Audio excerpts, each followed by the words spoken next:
Happy Memorial Day, YouTube. I hope you guys took the day off, took some time to enjoy family and friends and barbecue maybe. At least a beer, or maybe you just got a chance to sleep in. That's what I did. The other day I slept till 3 in the afternoon. It was amazing. All right, so here, let me get you caught up. This is a MasterCraft in really good shape. Really good shape. It's got a shine to it. The gel coat's not trashed. The top sides are a lot better off than the hull. Everything from the gunnel down is a little bit neglected. So along the hull here we've got some scuffs and some dull spots and a lot of scratches, lots and lots of scratches. And some of these scratches are right up in the around the decals. So there's going to be a little bit of a challenge to get this out without completely destroying the decals. And then, the worst part, the transom swim step area. You guys know how this goes. It's a lot of work. It's a lot of compound. We'll get to that later. Actually, we probably won't get to it. I didn't want to show you that. I wanted to show you something else. As you can see, I've got the port side all taped off and masked off. I've already done and completed the compounding on the starboard side. And for this, because there's such a small, narrow section and the facets run the entire length of the boat, in other words, this one panel runs continuously all the way from the front of the boat all the way to the back of the boat. So it needs to look consistent from one point to the other. And a foam pad allows me that level of precision when it's only 3 or 4 inches tall or wide. So that's why I used the foam pad. Also, I didn't want to take off too much with a wool pad. So I stick with the foam pad because it has the ability to get around all these accessories and the fittings on the outside of the boat without ruining one section to the other as you go over it, because the foam pad doesn't have the mat that a wool pad does where you have some fibers that slap a little bit. Alright, we've got some 3M Heavy Cut, 3M Perfected EXAC, and a Monster with some tape over it because you don't need to consume that much compound if you can avoid it. One of the reasons I like the foam pad is if you center it and it has a really good sharp edge, you can use that sharp edge almost like a pencil. In other words, you can draw this swirl line all the way from the stern to the bow or vice versa. And when you get to a section that has a contour like this, when the lines meet up, you know that you're at the same angle of cut that you were just moments ago. Alright guys, I'm taking some of the decals off of this boat so that you can see what it's going to look like, hopefully, with any luck. Once I get rid of this, it'll look a little bit more like this.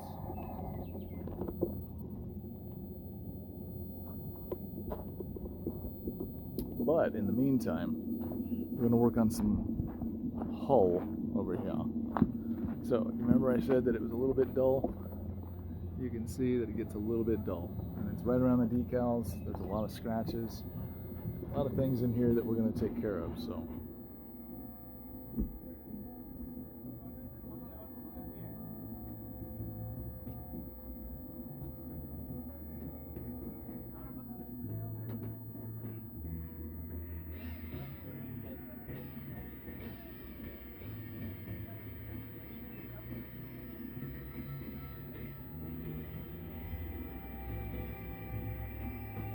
After spreading out the product, you guys probably know I like to hit my edges first. Once I'm finished with the edges, I like to continually spread out the product using cross-cut patterns. Once it's spread out enough and I've done enough cross-cutting to get through the loose oxidation on the top, or dealt with any scratches, scuffs, or imperfections that I want to take care of with the heavy cut, then, and only then, do I lay my buffer flat and decide to work the product into the boat and make sure that I work it and work it and work it until I get the results that I like. That being said, I'm going to sit back, grab myself something to drink, and maybe watch this with you. I might not. I've already seen it. Quite honestly, I was there. But I'll be back in time to talk about the rest of it. Oh, here's a decal, and here's kind of how I start to approach these decals. Now, the MasterCraft wording is raised, puffy letters. This piece right here is just a two-dimensional sticker, but I treat it as if it was an accessory on the outside of a boat. So I try to do my aggressive grinding not directly on the decal, but through it, around it, and then when I get to the point where I level out my buffer pad to a nice flat surface and I spool it up a little bit, I don't have to put too much time or pressure on that area because I've already gotten the big stuff out of the way. You'll see what I mean in just a second.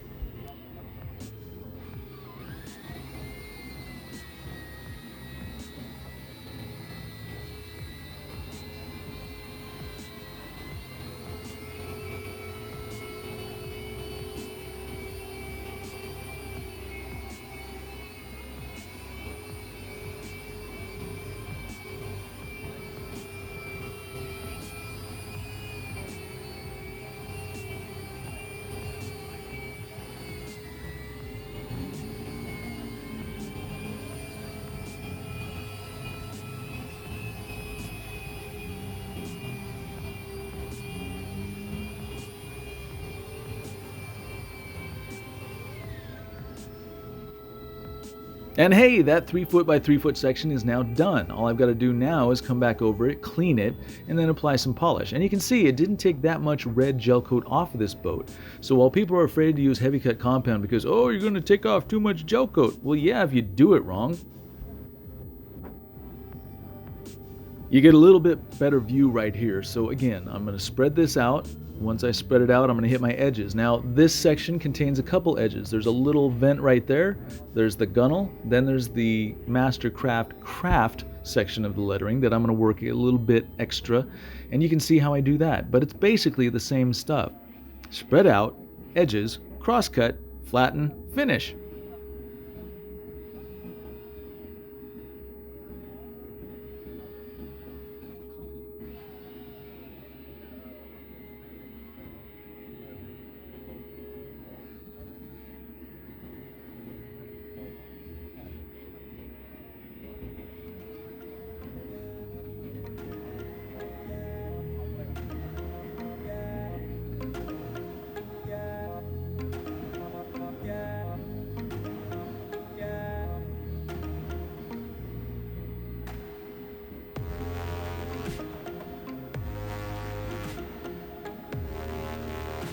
If you'd like, you can go ahead and fast forward this.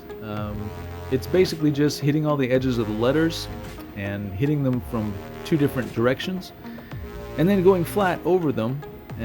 Once I get to the point on the rest of the gel coat to go flat on that, you'll see me go over these letters 1 or 2 more times, just kind of feathering out the whip marks and the swirl or the holograms that I was putting in while I'm here on edge. Anytime you're up on an edge, you're technically putting little cuts and stuff into the gel coat. So to get that out, you have to hide it by making more cuts, but less aggressive cuts, less deep, and more of them in the same cubic millimeter so that it hides the cuts that you left while you were on an edge. It's all illusion, people, all of this.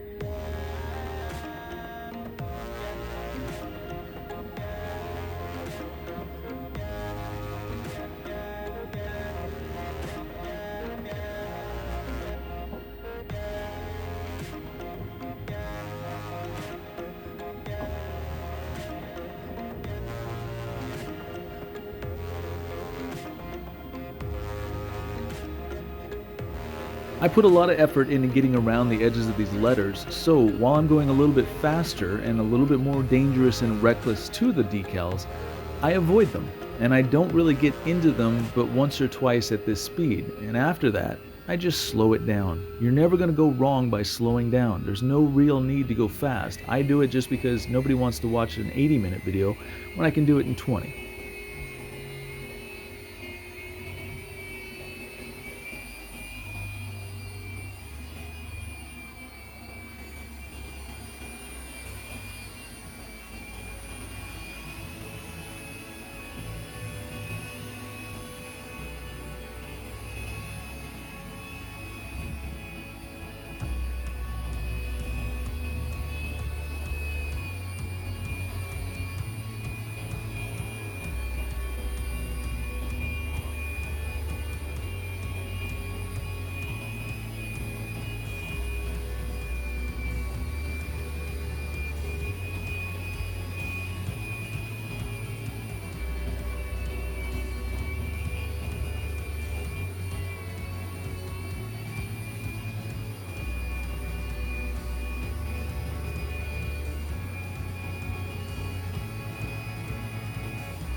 See, just like I promised, I'm slowing down, taking my time going around these decals just to flatten out and smooth out what I've already put in there.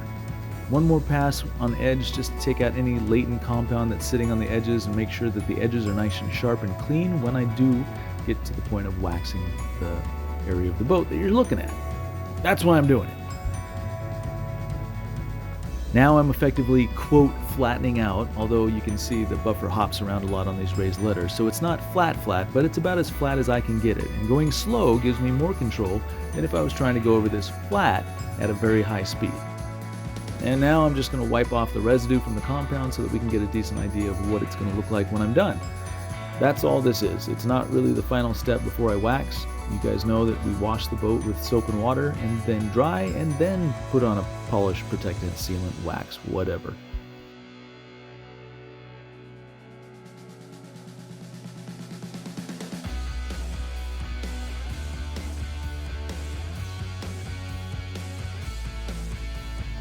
This is a finished product.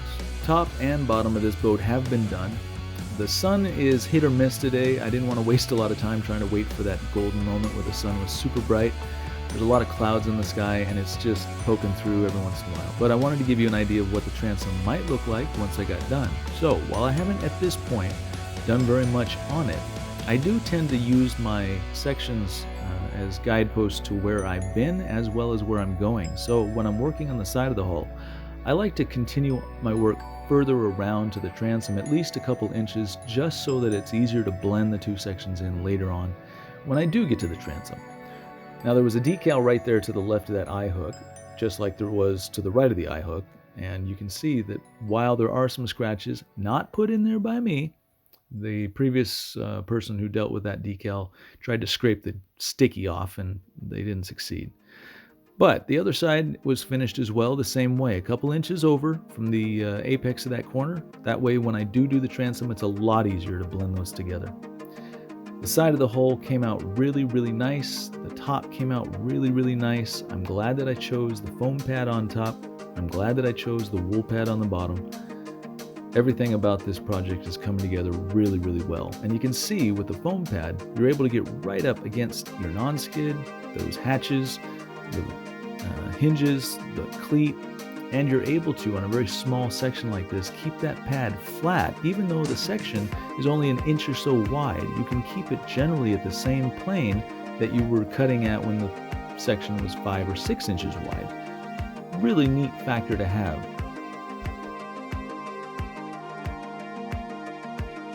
I did not use a foam pad back here in this transom corner, so you might see a little bit of what I'll call a stretched reflection, where it's a little bit more oval than a circle.